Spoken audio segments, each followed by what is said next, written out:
ठीक है। जी सर। विवेक, आप चंदेरी से बिलोंग करते हैं। जी। आप अपने बारे में कुछ बताएंगे पैनल के मेंबर्स को? जी सर। सर मैं विवेक, मैंने अपनी प्रारंभिक शिक्षा सरस्वती विद्या मंदिर चंदेरी से पूरी करी है। उसके बाद मैंने अपनी ग्रेजुएशन दिल्ली विश्वविद्यालय के हिंदू कॉलेज से हिस्ट्री ऑनर्स में कंप्लीट की हुई है। मैंने इग्नू से हिस्ट्री में मास्टर्स किया हुआ है। और पिछले 3 वर्षों से मैं सिविल सेवा की तैयारी कर रहा हूँ। ओके। विवेक, चंदेरी किस चीज के लिए फेमस जी। सर चंदेरी के कई सारे परिप्रेक्ष्य हैं, जिसमें हम ऐतिहासिक परिप्रेक्ष्य में देखें तो हम जो बाबर का युद्ध हुआ था, जो कि उन्होंने मेदिनी राय के साथ लड़ा था चंदेरी में 1527 में, उसमें एक ऐतिहासिक परिप्रेक्ष्य शामिल है। दूसरा, अगर हम कलात्मक परिप्रेक्ष्य देखें तो हमारे यहाँ की जो बुंदेलखंड की संस्कृति है, इसके अलावा जो हमारा रीति रिवाज है यहाँ का, बुंदेली और मालवी का एक जंक्शन कहा जाता है उसके लिए। और एक सांस्कृतिक परिप्रेक्ष्य भी है, जो साड़ियों के लिए चंदेरी को जाना जाता है। किस तरह की साड़ियां चंदेरी में बनती है? जी। सर इसमें एक कॉटन की जो आता है, कॉटन में हम एक कढ़ाई करते हैं, अलग अलग रंगों से सुनहरे रंगों का उपयोग किया जाता है। और कई बार हम वहाँ पर जड़ी की उपयोग करते हैं, सोने का वर्क भी यूज किया जाता है। अलग अलग तरह से ऐसे हैंडमेड साड़ियाँ बनाई जाती हैं।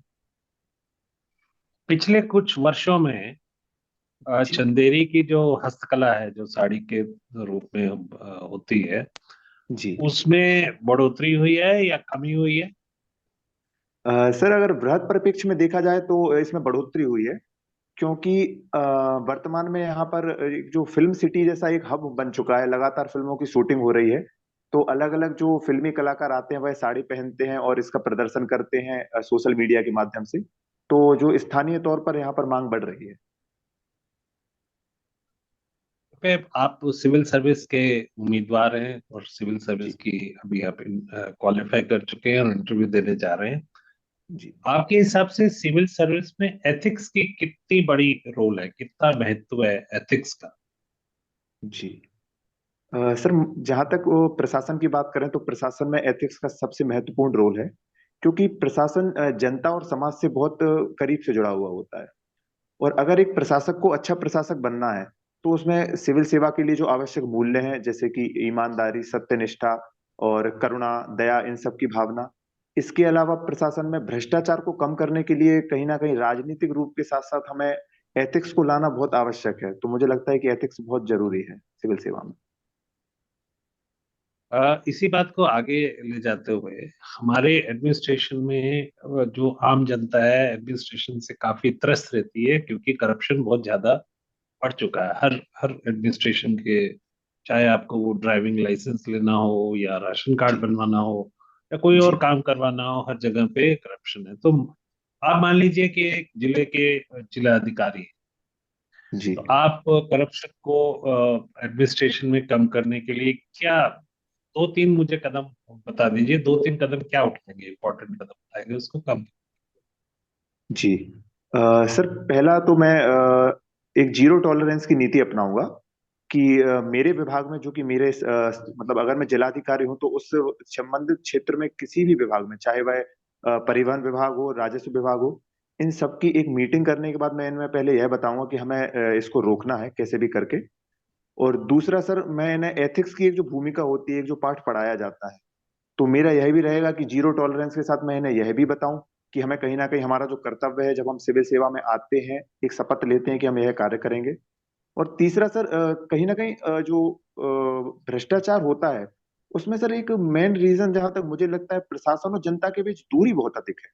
तो मैं उस दूरी को पाटने के लिए, जैसे जनता दरबार हुआ, प्रत्येक मंगलवार को जन सुनवाई हुई, ऐसी चीजों के माध्यम से लोगों से जुड़ने की कोशिश करूंगा। हेल्पलाइन नंबर हुआ, कि मैं इन चीजों का निराकरण अच्छे से कर सकूं, या फिर अपने सबॉर्डिनेट से, एसडीएम वगैरह से करवा सकूं। विवेक, हमारे यहाँ सरकार के तीन विंग हैं: एग्जीक्यूटिव, जुडिशरी और लेजिस्लेशन लेजिस्लेटिव जी। विंग। इन तीनों के बीच में दायरे हैं। लेकिन पिछले कुछ दिनों में देखा जा रहा है कि कई वर्षों से कि जुडिशरी जो है अपना दायरा धीरे धीरे बढ़ा रही है। जी। तो आपके हिसाब से वो कहाँ तक उचित है? सर, जैसे कि हमारा संविधान स्वयं न्यायपालिका और कार्यपालिका के पृथक्करण की बात करता है। हालांकि वर्तमान में न्यायिक सक्रियता का दौर देखा जा रहा है, ये बात भी सच है। परंतु इसको एक सीमा में ही रहना चाहिए, ऐसा मेरा परिप्रेक्ष्य है। हालांकि सर, एक इसमें बिंदु यह भी आता है कि जनता आज चूंकि अपने अधिकारों के प्रति उतनी सजग नहीं है, तो न्यायिक सक्रियता की जरूरत आज महसूस की जाती है। जैसे कि हम कई सुप्रीम कोर्ट के निर्णय में देखते हैं, जैसे कि आर्टिकल 21 का एक्सपेंशन हो रहा है। तो हमें लगता है कि यह एक हद तक ठीक है। परंतु जब कार्यपालिका अपनी सीमा या फिर माफ कीजिएगा, न्यायपालिका अपनी सीमा बढ़ाती है, तो कहीं ना कहीं वहां भी एक नियंत्रण या फिर कहा जाता है रोक और संतुलन का एक महत्व बहुत अधिक जरूरी है। अभी हमारे यहाँ पे जो इलेक्शन कमीशन है उसकी काफी क्रिटिसिज्म हो रहा है कि इलेक्शन कमीशन अपना जी। ठीक से भूमिका नहीं निभा रहा है, और जी। कुछ हद तक वो गवर्नमेंट की समर्थन करता है, सरकार जो है उसकी समर्थन कर रहा है या उसके साथ खड़ा है। जी। तो आपका क्या विचार है इस बारे में कि जो क्रिटिसिज्म है ये जायज है, या ये क्रिटिसिज्म के लिए ही क्रिटिसिज्म हो रही है? जी। सर, जहां तक हम भारत की बात करें, हम एक बहुत विकासशील लोकतांत्रिक देश हैं। यहाँ पर किसी का क्रिटिसिज्म करना या फिर किसी से सहमत ना होना, चाहे वो संवैधानिक संस्था हो या सांविधिक, ये एक सामान्य बात है। परंतु अगर वह क्रिटिसिज्म विपक्ष के द्वारा सिर्फ इसीलिए किया जा रहा है कि उनकी अपनी जो व्यक्तिगत नीतियां हैं या उनके स्वयं के राजनीतिक दलों की समस्या है, वहां ये गलत हो जाता है। जैसे कि ईवीएम पर कोई मुद्दा उठाना या फिर कुछ अन्य चीजें करना, अगर कोई तर्क है और कोई आधार उनके पास है, तो मुझे लगता है कि निर्वाचन आयोग का क्रिटिसिज्म किया जाना चाहिए, क्योंकि ये कहीं ना कहीं हमारे लोकतंत्र को बेहतर बनाएगा। इसमें मैं एक उदाहरण ऐड करना चाहूंगा सर, अगर आपकी इजाजत हो। हाँ। कहिए। सर, अब जैसे कि सर अभी जब हमने देखा कि वर्तमान में एक परसों नोटिस निकाला गया है कि जो रिकॉर्डिंग्स होती हैं चुनाव के समय, उन रिकॉर्डिंग्स को अब सार्वजनिक नहीं किया जाएगा। तो अगर इलेक्शन कमीशन कुछ ऐसे मुद्दे उठाता है, तो स्वाभाविक है उस पर प्रश्न बनेगा। तो हमें कुछ इलेक्शन कमीशन को ऐसा करना चाहिए कि कहीं ना कहीं विपक्ष को विश्वास में ले, क्योंकि विपक्ष के बिना लोकतंत्र की परिकल्पना भी मुश्किल है। तो मुझे लगता है विपक्ष को विश्वास में लेना ज्यादा अच्छा कदम होगा। Thank you ji. मैडम सेठ। तो विवेक, आप जी मैम। फोर्थ ट्राई है आपका ये? फोर्थ ट्राई है? पहले इंटरव्यू दे चुके हैं आप? जी नहीं मैम, मैंने सिविल सर्विसेज के लिए नहीं दिया है, मैंने असिस्टेंट कमांडेंट का इंटरव्यू दिया अच्छा, तो वहां से सिलेक्शन नहीं हुआ? है। जी मैम, मेरा अंतिम चयन नहीं हुआ। हाँ, तो अभी आप ये सिविल सर्विस में आना क्यों चाहते हैं? क्या आपका मकसद क्यों है? आप कह रहे हैं हम 4 साल से प्रिपेयर कर रहे हैं, लेकिन जी। आपने शुरू से ही चाहा कि इसी में आना चाहते हैं क्योंकि आपने जी। अदर इंटरेस्ट आपके जो हैं, उसको देखते हुए, हिस्ट्री है जैसे, यू कुड जी। और इसमें कुछ कर सकते थे आप, हिस्ट्री और हिस्टोरिकल उसमें भी, लेकिन आप इसमें क्यों आना जी। चाहते? या आपने अ, हिस्ट्री की कि आप सिविल सर्विसेज में आए? मैम, ये दूसरा रीजन है कि मैंने इतिहास इसीलिए लिया कि मुझे सिविल सर्विसेज के लिए आना था। हम्म। और मैम, सिविल सर्विसेज में आने के पीछे मैम कुछ मेरे रीजंस हैं, वो जिसमें सबसे पहला है कि यह एक ऐसी सर्विस है जो आपको विविधता प्रदान करती है। मैं समाज के हर तबके का एक मैं बहुत अच्छे से एक सोशल वर्क कर सकता हूँ। अन्य सर्विसेज भी इतना प्रोवाइड करती हैं, परंतु जो विविधता यहाँ मिलती है वह अन्य सर्विसेज में नहीं है। दूसरी एक समाज में सम्मान की भावना जो कि हर व्यक्ति के अंदर रहती है, वह मेरी भी है कि मैं एक समाज के लिए कार्य करूं। तो मैं, मेरी व्यक्तिगत राय, इसीलिए मैं सिविल सेवा में आना चाहता हूँ। बट आप तो सिर्फ आईएएस के उसके कॉन्टेक्स्ट में बोल रहे हैं, किसी और पूरे जितने हैं, आप पता है जी। 17 सर्विसेज जी हैं, मैम। तो सभी मैम सर्विसेज जहाँ में तो एक जैसा काम नहीं होगा। आप जो जी। करना चाह रहे हैं, तो क्या आप? जी हाँ। मैम, जहाँ तक मुझे लगता है यूपीएससी के माध्यम से हमें जिन जिन सेवाओं में पोस्टेज मिलती है, वहां पर हमें निर्णय लेने की क्षमता हमारे पास बहुत अधिक होती है। तो अगर मैं किसी भी विभाग में जाता हूँ, और जितने भी सारे विभाग में वो कहीं ना कहीं जनता से जुड़े हुए हैं, तो मैं जहां भी रहूंगा, मैं प्रशासन को जनता से जोड़ूंगा। अगर मेरा राजस्व विभाग भी रहा, मेरा पुलिस विभाग रहा, किसी भी विभाग में अगर मैं रहूं, चाहे रेलवे हो, तो मैं कोशिश यही करूंगा कि मेरे विभाग में मैं बहुत अच्छी सेवा दूं, मैं लोगों को अपने आप से जोड़ूं और एक अच्छा एडमिनिस्ट्रेटर बन के उभरूं। जी। और साथ में आपको पता है कि आजकल जो माहौल बना हुआ है, जियोपॉलिटिकल माहौल जी सारे विश्व में बना हुआ है। आपका फिफ्थ प्रेफरेंस है फॉरेन सर्विस, पर इसका जहां भी आप रहेंगे आपको अवेयर रहना पड़ेगा कि क्या हो रहा है पूरे विश्व में, क्या जी क्या चेंजेस आ रहे हैं, क्या और हमारा भारत का क्या उनके साथ रिश्ता है। देखिए जी बहुत इंपॉर्टेंट है आप जहां भी रहेंगे, क्योंकि आपके वर्क को इम्पैक्ट करेगा जहां भी जिस सर्विस में भी आप रहेंगे। थोड़ा उसका जी मैम। इम्पैक्ट पड़ेगा, डायरेक्ट इनडायरेक्ट इम्पैक्ट पड़ेगा। तो जी हमारा हमारी जो नेबरहुड पॉलिसी है इंडिया की अभी जी तक जो रही है, वो कहाँ तक सफल रही है, और इस वक्त हम क्या देख रहे हैं इंडिया नेबरहुड में। जी मैम, इंडिया हमेशा से ही अपने नेबरहुड के लिए प्राथमिक रूप से वह कार्य करता रहा है, इसीलिए हमने नेबरहुड फर्स्ट पॉलिसी भी अपनाई है। वर्तमान में कहा जा सकता है कि कुछ देशों में जो उनके व्यक्तिगत रीजन है, उनके जो कारण है आंतरिक रूप से कहें, उनके कारण इंडिया का और उनका संबंध थोड़ा सा कड़वाहट आई है। परंतु जहां तक मुझे लगता है मैम, इंडिया बहुत अच्छा इन चीजों में कार्य कर रहा है। जैसे हमने मालदीव से पुनः बहुत अच्छा उनके प्रेसिडेंट को हमने बुलाया जब प्रधानमंत्री जी का शपथ ग्रहण हुआ। हमारे अन्य जो नेबरहुड देश हैं, जैसे कि हम बात करें भूटान से या फिर नेपाल से, इनसे भी बहुत अच्छा कार्य हो रहा है। हम श्रीलंका की बात करें, जो कि हाल ही में उनके प्रेसिडेंट यहाँ पर आए हुए थे, उन्होंने कहा कि नहीं, हम अपने पोर्ट वगैरह है वह वहाँ उनका उपयोग चाइना को उतना नहीं करने देंगे, हम भारत के विरुद्ध नहीं होंगे। बांग्लादेश से मैं मुझे लगता है कि अभी थोड़ा सा संबंध में ज्यादा कड़वाहट है, परंतु लगातार चर्चाएं चल रही हैं। हमारे विदेश सचिव जी ने अभी वहां का दौरा भी किया है। तो इंडिया कुछ चीजों में कमी होने के बावजूद भी अच्छा प्रयास कर रहा है, और हम अगर ऐसे ही करते रहे तो मुझे लगता है कि हम अच्छा प्रयास कर लेंगे। तो हमारे और नेबर्स के साथ क्या हो रहा है, और मैम। neighbours तो है ना हमारे, और कौन से नेबर्स, नेबरहुड फर्स्ट पॉलिसी। जी मैम, इसके अलावा हमारे जैसे मैम म्यांमार एक और जो नेबर है जो बचता है, पर वहाँ जो जब से सैन्य तख्ता पलट हुआ उसके बाद से इंडिया लगातार वहां से अपनी वहां भी कोशिश ये कर रहा है कि वहां भी मानवाधिकार की बातों हमारे संबंध अच्छे रहे। अफगानिस्तान में भी हम इनडायरेक्ट रूप से ही सही, हम तालिबान और वहां से संपर्क साधने की कोशिश कर रहे हैं। रही बात में पाकिस्तान की, तो ये एक हमारा ऐतिहासिक जो कहा जाता है कि संबंध अच्छे नहीं रहे हैं, और उसका इशू भी है मैम। उसके रिजॉल्व करने के लिए अभी उतने, मतलब मैं कहूंगा कि प्रयास होने के बाद भी परिणाम नहीं निकले हैं। और अंत में रहा चाइना। तो मैं ये कहूंगा मैम कि वर्तमान में जो एक RIC एक ग्रुप बन रहा है, जो जिसे कहा जाता है कि रशिया, इंडिया और चाइना, हम इसके माध्यम से हम पश्चिम वर्ल्ड को भी साधने की कोशिश कर रहे हैं। वर्तमान में जो हमारे अजीत डोभाल जी थे, वह चाइना गए हुए थे, उन्होंने वहां पर बातचीत करी। और पहली बार मैम एक मैंने देखा प्रोटोकॉल ऐसा हुआ कि एक NSA से उनके जो मंत्री भी रहे, वह भी मिले। तो यह एक अच्छा संकेत हो सकता है कि दो उभरती इकोनॉमी अगर साथ मिलती हैं, और अपनी नेशनल इंटरेस्ट को हित में रखते हुए, मतलब भारत ने आज भी अपनी LAC पर बहुत अच्छी पकड़ बना रखी है। तो मुझे यहाँ तक लगता है अभी ठीक चल रहा है मैम। अब आपको लग रहा है हमारी पॉलिसी ठीक चल रही है इसमें। जी मैम। ठीक, ओके, थैंक यू। जी मैम।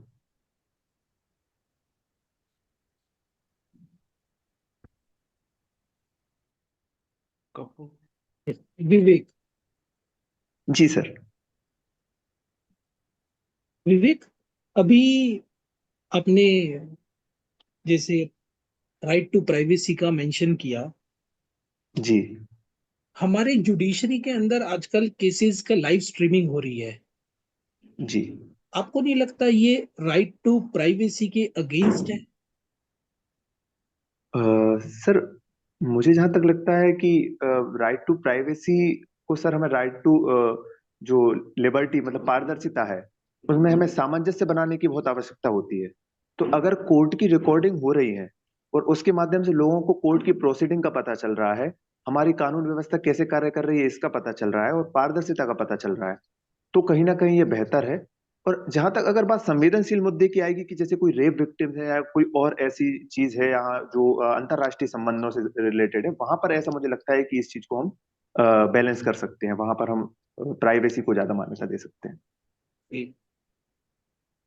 जैसा आपने आपके इसमें है कि आपने हिस्ट्री ऑप्शनल ऑप्ट किया था। जी जी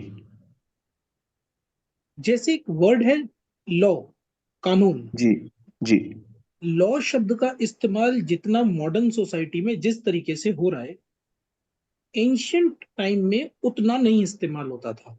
बिल्कुल। तो उसके पीछे क्या ऐसे रीजंस आप देखते हैं कि क्यों नहीं होता था?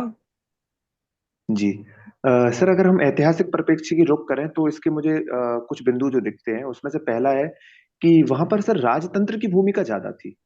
और जहां पर राजतंत्र की भूमिका होती है वहां पर राजा का ही जो कहा जाता है कार्य वही कानून हो जाता है, कि वो जैसे लुई जो हमारे कहते हैं फ्रांस में कि मैं ही जो राजा हूँ, मेरे ही जो कहे गए शब्द कानून है। दूसरा सर, जब समाज जितना अधिक पिछड़ा होता है, मतलब मैं पिछड़ा की जगह सर अनसिविलाइज्ड कहना चाहूंगा, जितना अनसिविलाइज्ड होता है वह रूढ़ियों को और प्रथाओं को उतना ही अधिक मान्यता देता है। तो अगर हम लेकिन मैंने आपसे पूछा एंशियंट टाइम के बारे में, और आप मुझे लुइस के बारे में बता रहे हैं, तो लुइस तो हमारे मॉडर्न टाइम के हो गए। और जी दूसरी बात, आप बता रहे हैं समाज पिछड़ा हुआ था। सपोज जी एंशियंट टाइम में मौर्यन एम्पायर था, तो आप कहना चाहते हैं जी मौर्यन काल पिछड़ा हुआ था? सर, मैं अगर तुलनात्मक रूप से मैं कर रहा हूँ सर, अगर हम वर्तमान से तुलना करें उस समाज की नहीं, तो मैं तो उस। आपसे ये पूछ रहा हूँ क्या जी पर जो प्राचीन समय था, हमारा एंशियंट टाइम जी था, उस समय हम कानून का इस्तेमाल वैसे नहीं करते थे, कानून शब्द भी वैसे इस्तेमाल नहीं होता था जैसे जी आज कानून शब्द इस्तेमाल हो रहा है। तो जी। प्राचीन समय में क्यों नहीं इस्तेमाल हुआ और इस समय में मॉडर्न सोसाइटीज में क्यों इस्तेमाल हो रहा है? क्या बड़ा बदलाव है ऐसे पीछे, क्या रीजंस देखते हो आप? सर, अगर हम यह देखें कि कानून शब्द भले ही इस्तेमाल ना हुआ हो, परंतु कौटिल्य के अर्थशास्त्र में हम देखते हैं कि जो नियम बताए गए हैं, उन्हें एक नियम, उनको रूल के रूप में हम देख सकते हैं कि एक राजा का नियम है कि उसको अपनी प्रजा को सुख समृद्धि रखना होगा, तभी राजा का कल्याण हो सकेगा। तो एंशियंट टाइम में कानून कौन बनाता था? सर, एंशियंट टाइम में कानून के लिए सर एक कॉन्फ्लिक्ट हो सकता है सर, कि जैसे ब्राह्मण वर्ग द्वारा कानून का निर्माण किया जाता था, उसी समय सर राजा के द्वारा भी कानून का निर्माण किया जाता था।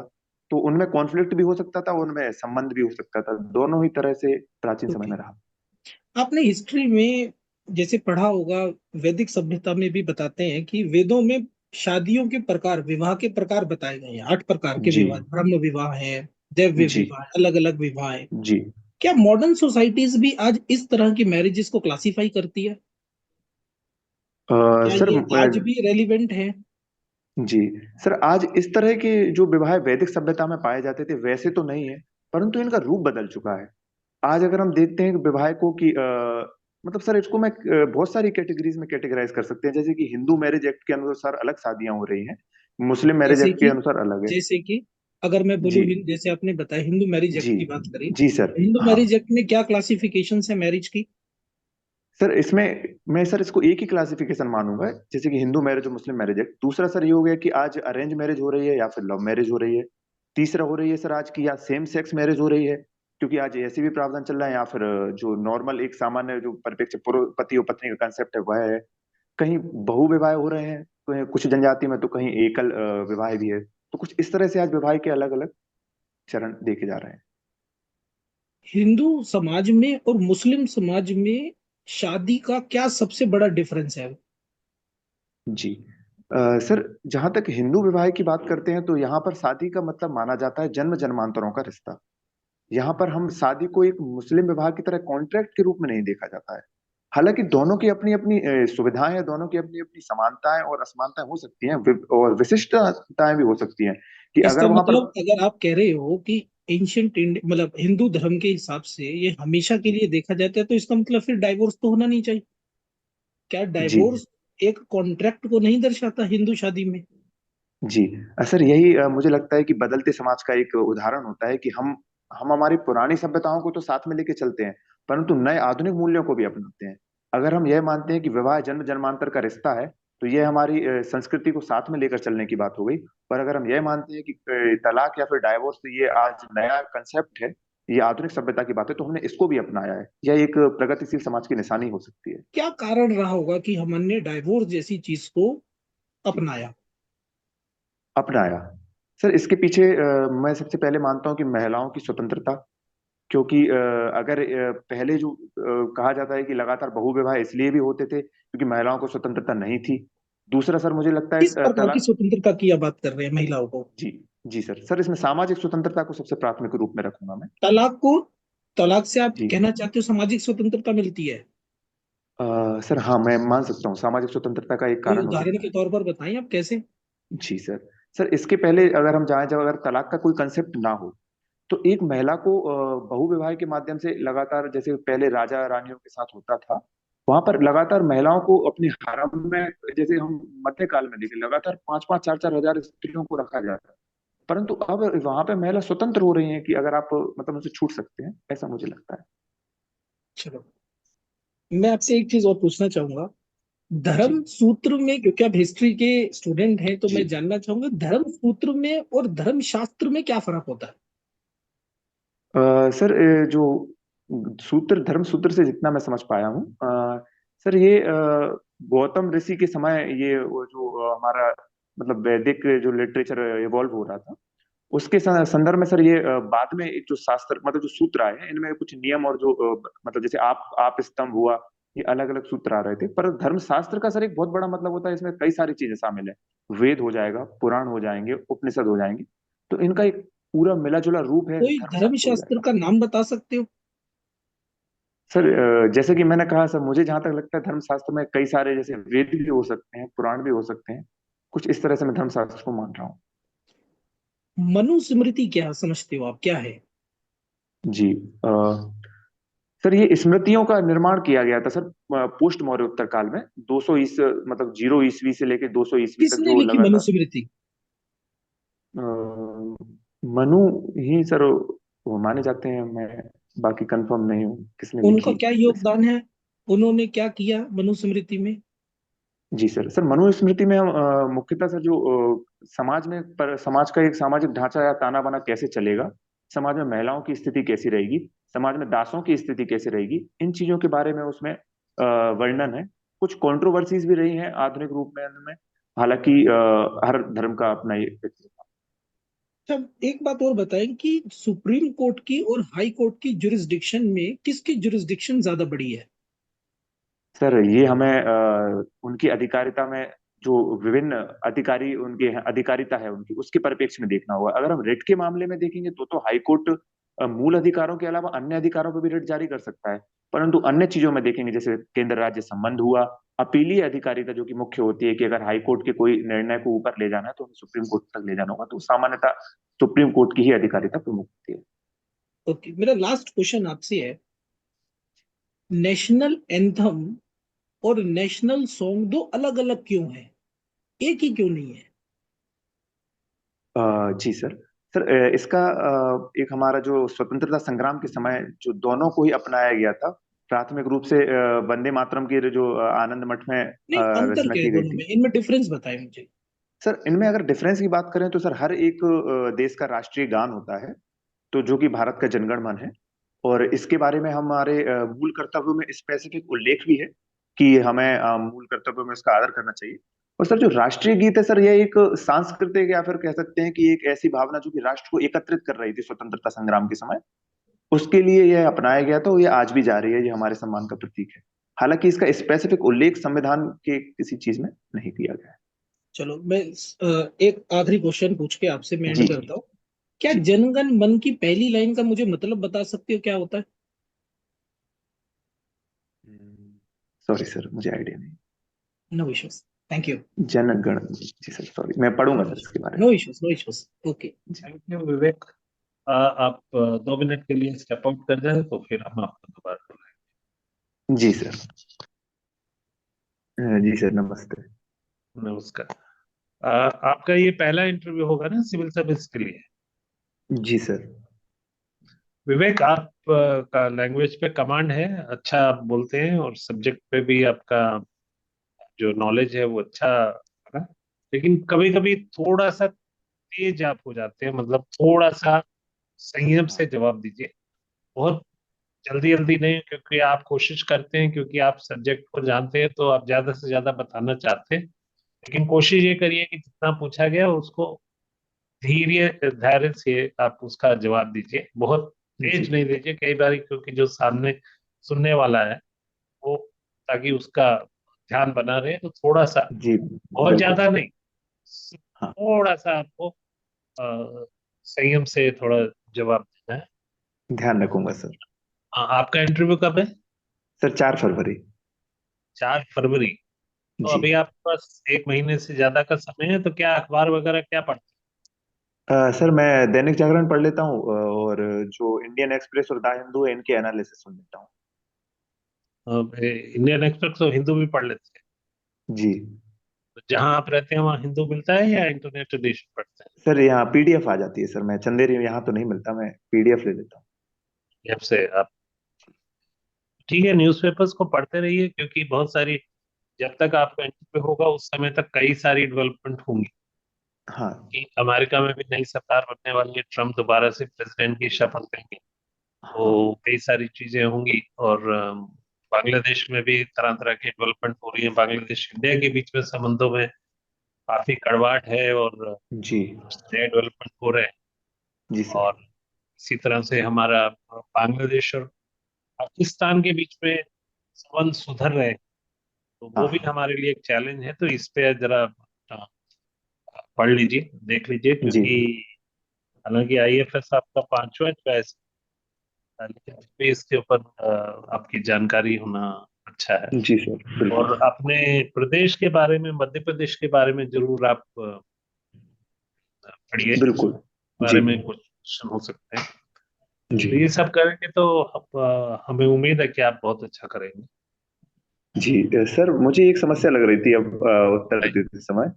सर, मेरे उत्तर थोड़े से लंबे हो रहे थे सर। मैं चाहता था कि मतलब और उन्हें पॉइंट वाइज लेके आऊं, जैसे आप लोग मतलब जो बोर्ड मेंबर हो आप लोग होंगे, उन्हें और आसानी रहे। तो सर उसका मतलब कैसे थोड़ा सा ध्यान रखूं? उसका उसका आपको ये, मैंने कहा ना, एक तो थोड़ा धीरे हो जाइए, और जो पूछा जी गया है अपने को उतने तक ही सीमित रखिए।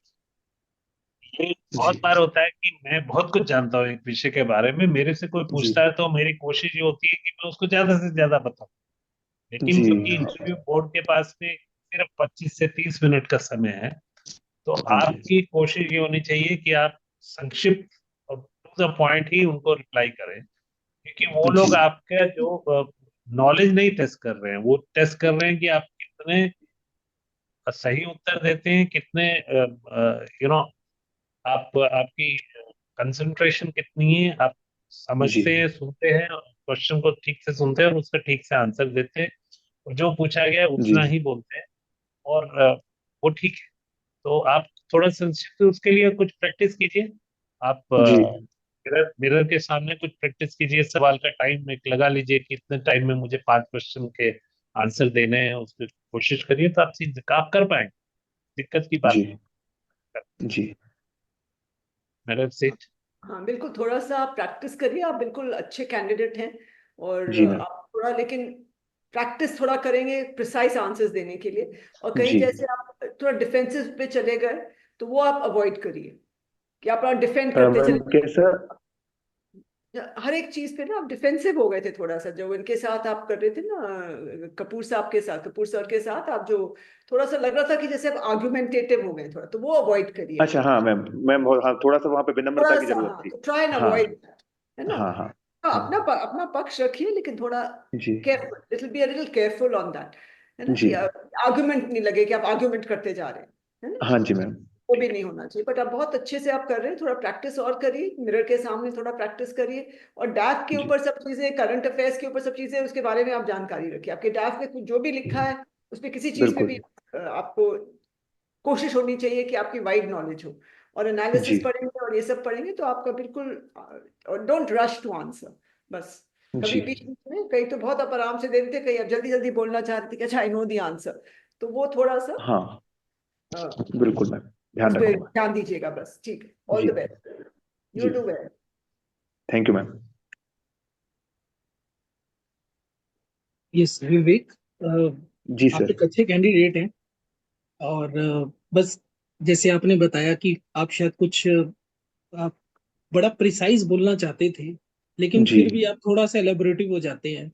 हाँ एक्चुअली क्या होता है, जब आप जानते हैं और उसका प्रिसाइज आंसर दे देते हैं, तब तो आप प्रिसाइज रहते हैं। लेकिन आप जब हम्म जानते नहीं हैं और उसको बनाने की कोशिश करते हैं, तब आप जी एलेबोरेटिव हो जाते हो। जैसे एग्जाम्पल के लिए, आपको अगर किसी चीज के बारे में नहीं पता, तो उसी टाइम एडमिट कर लो, हर इंसान सारी बात नहीं जान सकता।